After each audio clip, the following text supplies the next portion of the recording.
lumières quand même, je les avais bien allumées, je pense.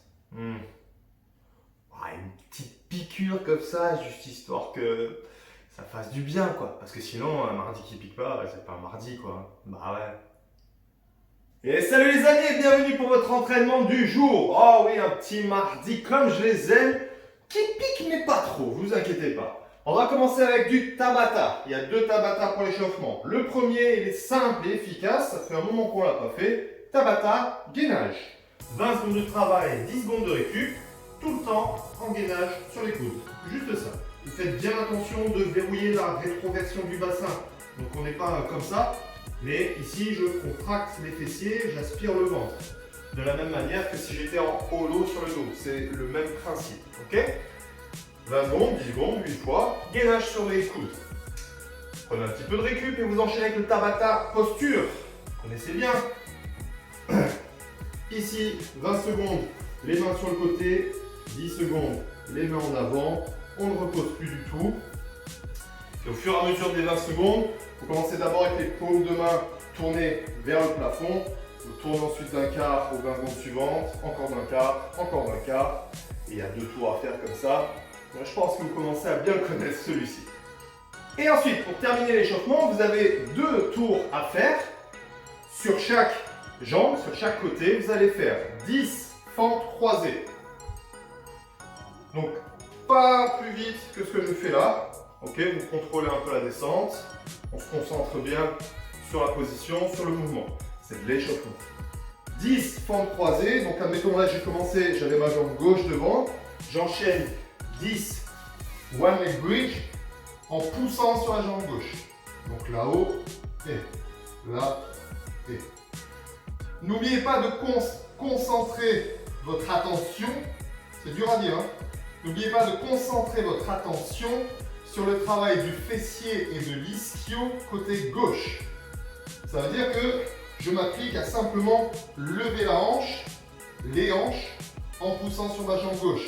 Et pas ça. Ok? Donc verrouillez cette jambe et concentrez-vous sur ça. On active fessier ischio. Donc on fait 10 côté gauche, les 2 mouvements, 10 côté droit, les 2 mouvements, 2 fois, enchaînés tranquillement. Et ensuite, vous avez un circuit plutôt musculaire, 40 secondes de travail, 20 secondes de récup, 3 tours. Il y a pas mal de nouveautés. Regardez, écoutez, n'hésitez pas, vous êtes à la maison avec la vidéo, faites une pause, essayez de faire le mouvement. S'il faut remettre en arrière, vous regardez mon explication et ça vous aidera à pouvoir bien comprendre et bien exécuter le mouvement. Ok ? Donc, 3 tours de scapula push-up. Scapula, ce sont les omoplates. Push-up, c'est les pompes. Donc, à partir de cette position de pompe, ici, je resserre les omoplates et je repousse. Ok? Donc là, et. Regardez que mes bras restent tendus. Il n'y a pas ça. Simplement, les omoplates se resserrent et je repousse. Donc, pour ceux qui vont peut-être un petit peu galérer avec ce mouvement-là, c'est très bien. Ça va vous apprendre justement à travailler votre mobilité scapulaire. C'est comme ça que ça s'appelle. En tout cas, ça va vous aider à prendre conscience de cette partie-là de votre corps. Ok, donc ici, je resserre les omoplates et je repousse. C'est ce mouvement-là. Le deuxième mouvement, c'est le même principe. Donc, j'ai appelé ça un scapula sit-up. On va démarrer allongé ici sur le dos. Vous mettez les coudes au sol. Et encore une fois, c'est en resserrant les omoplates que je vais me redresser ici. Je contrôle un petit peu la descente.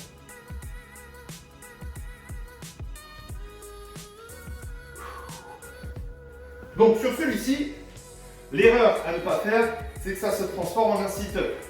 Bien sûr, les abdos travaillent un petit peu, mais ça ne doit pas être focalisé sur les abdos, ça doit être focalisé sur ça. Donc c'est le fait, vous mettez comme ça, vous êtes les coudes au sol, et le fait de resserrer les omoplates va redresser votre poitrine vers l'avant. Okay, les abdos sont contractés, mais concentrez-vous sur ce travail-là. Okay, ces 2 premiers mouvements, ils se font à allure vraiment modérée. Hein. C'est plus du travail, j'allais dire presque spirituel. mais en tout cas psychologique sur qu'est-ce qui se passe sur cette partie-là du corps. Le suivant, knee angle lunges. Je l'ai écrit en anglais parce qu'en français ça voudrait dire départ à genoux, fente avant en diagonale. Et c'est ça que ça veut dire. Donc, peut-être je vais montrer, peut-être c'est mieux comme ça. Donc je démarre à genoux, à partir de la position à genoux, je viens me redresser d'abord en step-up, je reste avec les genoux bas et je vais faire une fente, donc non pas de face, mais avec la jambe un petit peu en diagonale, ici. Et je reviens. Et je redescends, je redresse, et l'autre côté. Et je reviens. Et je redescends, etc. Vous allez faire attention à une chose. Premièrement, que cette fente elle soit bien dans la diagonale. Donc, bien ici, ok, dans ce sens-là, et pas ici. Qu'est-ce qui se passe? Vous allez travailler beaucoup plus sur vos adducteurs et un petit peu plus également sur les fessiers. Deuxième chose, vous allez faire attention de pas que ça ne vous fasse pas mal aux genoux. Si vous avez les genoux sensibles, peut-être ça va être un petit peu douloureux. À ce moment-là, faites une fente classique. De la même manière, si vous avez les genoux sensibles et que être à genoux au sol, ça vous fait mal, oubliez cette partie-là. Vous restez juste ici, faites la fente et vous revenez. Ok, donc bien sûr, adaptez le mouvement selon votre condition, vos pathologies. Ensuite, vous avez des climbers croisés et rowing. Je vous ai dit, il y a beaucoup de nouveautés aujourd'hui. Je me suis un petit peu amusé. Donc, à partir de la position de planche, le départ des pompes, je fais un climber croisé, je reviens, je tire ici. Croise, reviens, tire. Ici, qu'est-ce qui se passe? Le genou vient vers le coude opposé. Je fais attention de serrer les abdos pour lever le genou jusqu'à toucher le coude. Quand j'ai reposé ma jambe, je viens tirer le coude vers l'arrière. Sur celui-ci, vous ferez attention de bien faire un rowing, ici, et pas juste de lever votre main. Donc je dois vraiment tirer le coude vers le plafond et encore une fois avec ce travail de resserrer les omoplates. Et donc on alterne d'un côté et de l'autre bien sûr. Et le dernier mouvement, ce sont des hollow close. Ça on connaît. À partir du hollow, je referme les jambes groupées. Ok? Donc pas mal de mouvements encore une fois. Regardez bien la vidéo et appliquez-vous à faire ce mouvement correctement. Et il y a une dernière partie, c'est peut-être celle-ci qui va être un petit peu la petite piqûre. 5 tours de 10 squat jack et 10 burpees. Les squat jack, c'est une variante du jumping jack, sauf que je fais un squat, d'où le nom. Squat, jack, squat, jack. Ok, donc je descends avec les mains à l'intérieur et je descends bien en squat, donc pas comme ça. Descends en squat, je referme les pieds, je ramène les bras. Je redescends ici. Ok? J'ai dit 10, mais c'est 20. 20 squat jack, excusez-moi pour les heures. 20 squat jack et 10 burpees.